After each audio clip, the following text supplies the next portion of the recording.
Another experience on the list of must-sees in New York City is a performance at one of its world-class venues. But if you can't attend an event, how about a behind-the-scenes tour? Setting the international standard for musical excellence through stunning acoustics, Carnegie Hall opened in 1891 with the American debut of Russian composer Tchaikovsky conducting his own music. The National Historic Landmark has seen many significant renovations over the last several decades, but nothing has changed in terms of the exceptional range of performances. Over 45,000 since it opened, and upwards of 700 per year across its 3 stages.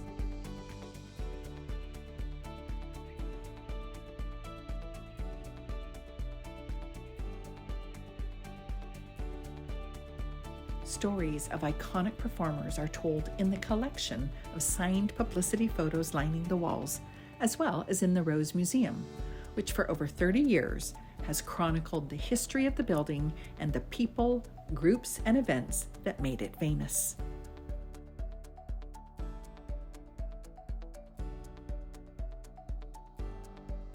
Tickets for the tour are $25 and can only be booked a few days in advance because they're working around performance and rehearsal schedules. Whether for a tour or a performance, make the time to set foot in Carnegie Hall.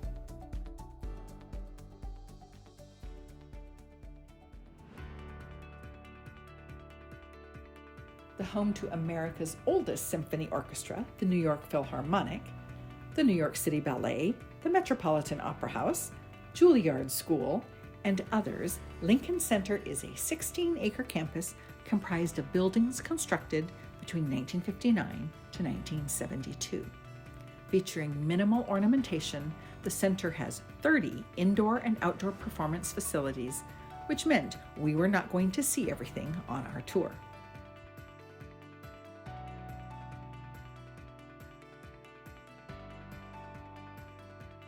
The only Broadway theater not located in the theater district is the Vivian Beaumont in Lincoln Center, which was my favorite, with its dark blue and orange color scheme in the exterior wallpaper and the seat upholstery.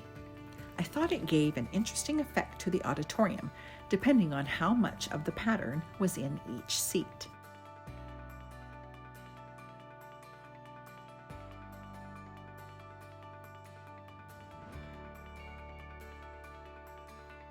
The fact that there are so many types of performances to choose from make it accessible to every interest and to the public, regardless of whether you have a ticket. A lobby coffee bar, grassy seating areas, and a courtyard fountain are available for public use free of charge.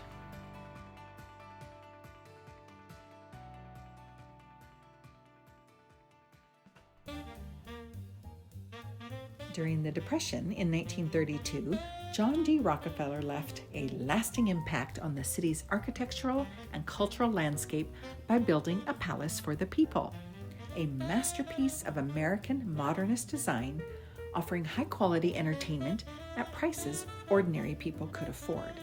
Still today the largest indoor theater in the world, the Radio City Music Hall marquee is a full city block long.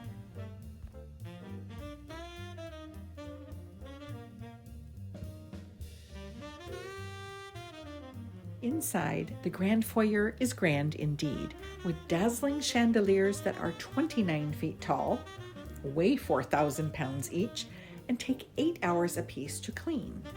Gold leaf walls stretching skyward to a 60-foot tall gold leaf ceiling, massive Art Deco sconces, and a crystal Christmas tree.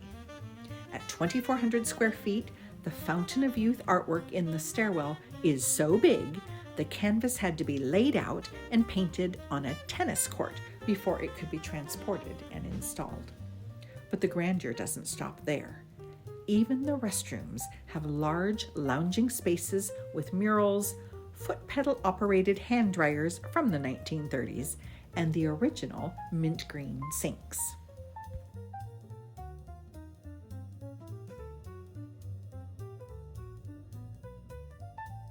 On the day we were there, the Rockettes were rehearsing for their traditional Christmas show, and we couldn't go into the auditorium, but did get our photo with a 20-year veteran. Interestingly, I was there on a tour in 2018, got to walk on the stage, and had my picture taken with the very same Rockette.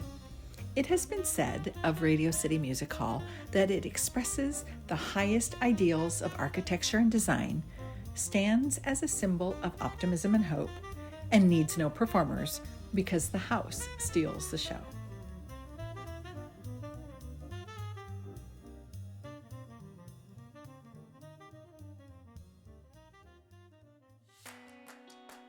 Considered an engineering marvel for its time, Madison Square Garden, or MSG, had its first opening in 1879 and opened in its current location and current building in 1968.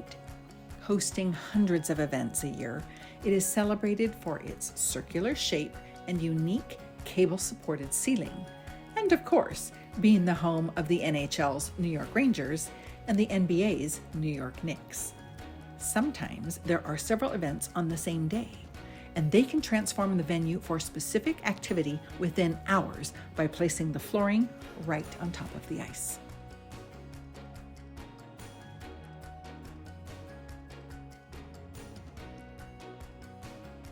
Nicknamed the world's most famous arena, an appearance at MSG often represents the pinnacle of an athlete's or performer's career, such as the record holder for the most performances, Billy Joel, with 150.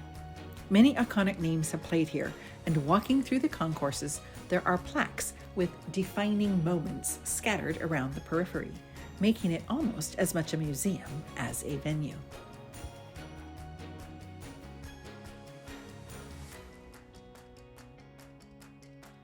Tickets were $48 for the tour, which lasted about an hour, and you can take photos, but no video. Easily accessible from Penn Station, if you can't attend a game or a concert, it's a great way to learn more about the legendary Madison Square Garden and say you've been there.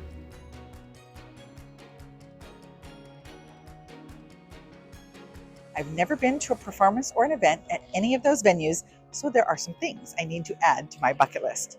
Fortunately, shopping is not one of them, because we are having a boutique shopping experience next time on Ms. World Traveler Experiences New York City. You will love it.